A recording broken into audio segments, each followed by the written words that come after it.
আসসালামু আলাইকুম। আমি ইউসুফ সুমন। তো আজকে আপনাদের সামনে নিয়ে এসেছি আমাদের যে এখানে খেয়ারের এবং শশা আর কি শশা। এই শশাতে দেখা গেছে যে মান পোকার আক্রমণ। এটা আরবিতে বলে মান পোকা, আমাদের দেশীয় ভাষায় বলে এগুলোকে আপনার ছার পোকা। ছার পোকার মতোই দেখুন, ছার পোকার মতোই দেখতে পাচ্ছেন কিনা জানি না। এই যে, তো এখানে আপনি দেখা গেছে যে এই শশা গাছে আমরা এখন মেডিসিন প্রয়োগ করব।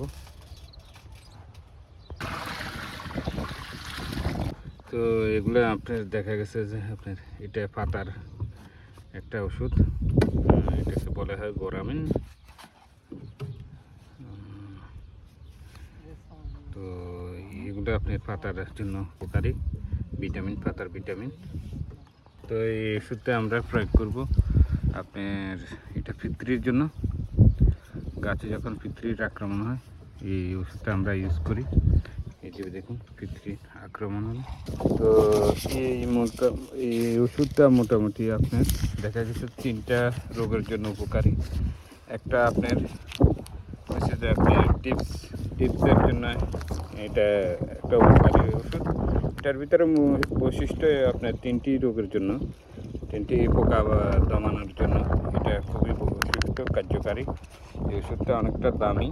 তো এই ওষুধে আপনার দেখা গেছে যে আপনার টিপস, মূলত আপনার টিপস এই ওষুধে আপনার দেখা গেছে যে স্প্রে করলে আপনার টিপসের আক্রমণ থেকে বাঁচা যায়। তারপরে আপনার আলকাবুতের থেকে আপনার এই ওষুধটা স্প্রে করলে বাঁচা যায়। আর একটা পদ্ধতি আমাদের দেশীয় চার পোকার মতো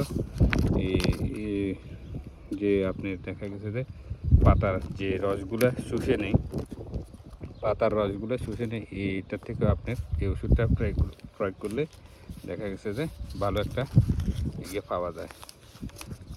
এই যে দেখছেন এটা আপনার টিপসের আক্রমণ, আলকাবুদ আছে দেখুন, আলকাবুদ বানিয়ে আপনি দেখা যায় মাকুসার আক্রমণ। আমাদের এখানে মোটামুটি 3টা রোগের আক্রমণ আছে। একটা হচ্ছে টিপস, আর একটা হচ্ছে যে আপনার আলকাবুদ, আর একটা হচ্ছে যায় আপনার ফিতরি। 3টা রোগের আক্রমণ আমাদের শশা গাছে।